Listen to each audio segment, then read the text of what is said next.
père qui vienne chercher son pain lui-même. Il faut qu'il me paye l'ardoise, sinon à la fin de la semaine, il n'y aura plus de pain. C'est ici que nous habitions, au 12 rue des Platanes, dans le 19e arrondissement de Paris. De mémoire de Pasquier, nous n'avions jamais connu de platane dans la rue, ni dans celle avoisinante. Mais Ram disait, Ram c'est notre père.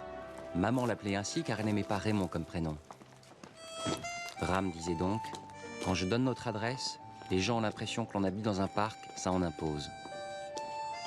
Nous habitions au 2e étage de cet immeuble, dans un 2 pièces où nous nous entassions ma sœur, mes 2 frères et bien sûr maman.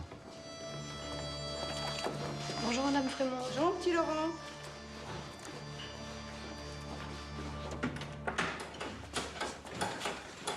Je rentrais toujours le dernier, juste avant notre père, car je restais à l'étude. Ça s'est bien passé? J'aimais bien travailler, étudier, apprendre, contrairement à Ferdinand et Joseph, à qui les études pesaient. Les garçons, débarrassez vos affaires. Oh, mais ça suffit. Cécile,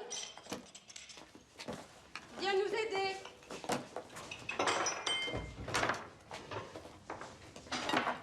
Oh, pousse-toi, allez! Cécile, arrêtez. Cécile, elle, n'allait à l'école que pour suivre les cours de chant. Le reste ne l'intéressait Oh, t'as pas. entendu maman?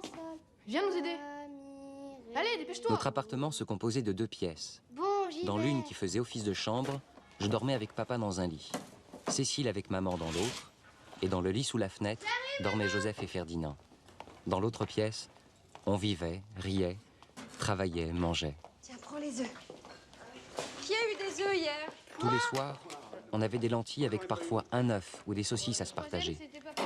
Papa, qui avait fait des études de médecine, disait que c'était ce qu'il y avait de meilleur pour la santé parce qu'elle contenait du fer. Mais bien vite, on a compris que c'était le légume le moins cher. Garde pour votre père. Déjà hier, t'en as pas pris? J'ai pas très faim, Laurent. Joseph, serre les lentilles. Il y a 2 cailloux là. Qui c'est qui a trié les lentilles? Moi, la prochaine fois, tu les trieras toi-même. Ferdinand, va ramasser ce caillou. Aïe! Oh! C'est votre père. Tiens, il marche plus vite que d'habitude. Madame Delahaye est morte.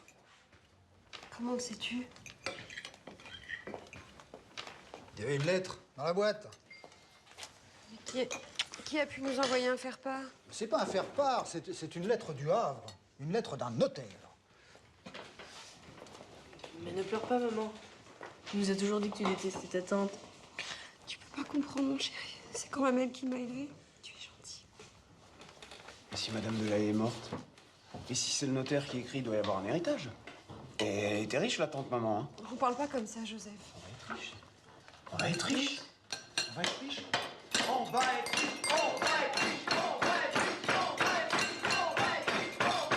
On va être riche. On va être riche. On va être riche. On va être riche. On va être riche. On va être riche. Votre mère ira au Havre demain.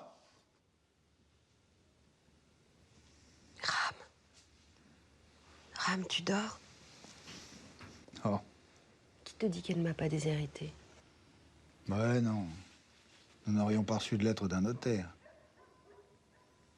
Et si on hérite des meubles, comment on les fera rentrer ici? On les vendra. Des meubles de famille? Oh, les salles des ventes sont pleines de meubles de famille. Ah, si nous pouvions déménager. Et moi, si je pouvais reprendre mes études de médecine. Il ne m'a manqué que 3 ans pour avoir mon diplôme. J'ai jamais voyagé seule. Oh mon Dieu, quelle aventure. Papa, c'est où le Havre? Chut, dors, ma chérie. J'y arrive pas. Je pense trop qu'on va être riches. Papa, le Havre, c'est au bord de la mer, non? On peut pas laisser ses enfants dans l'ignorance. Et je crois que personne n'a envie de dormir. Allons prendre une tasse de lait. On va regarder la carte de France. Montre-nous, papa. Allez. Si on est riche, moi, ce que je veux, c'est un piano. Y a pas la place ici. On va déménager, idiot. Moi, je vais me lancer dans les affaires. Attention, c'est chaud. Alors, Le Havre se trouve à l'embouchure de la Seine, près d'Honfleur. C'est le plus grand port de France après Marseille. Mais on peut dire que c'est le port de Paris. Car c'est là qu'arrivent tous les navires en provenance des colonies. Approchez-vous un petit peu, que je vous situe. Alors, Le Havre, donc c'est ici, hein, à l'embouchure de la Seine, vous voyez. Paris. Papa ne manquait jamais une occasion de nous instruire ou de montrer ses connaissances. Il impressionnait beaucoup maman. Et pour nous, il représentait le savoir, ce qui nous rassurait même dans les moments les plus difficiles. L'héritage de votre tante est constitué presque intégralement de titres.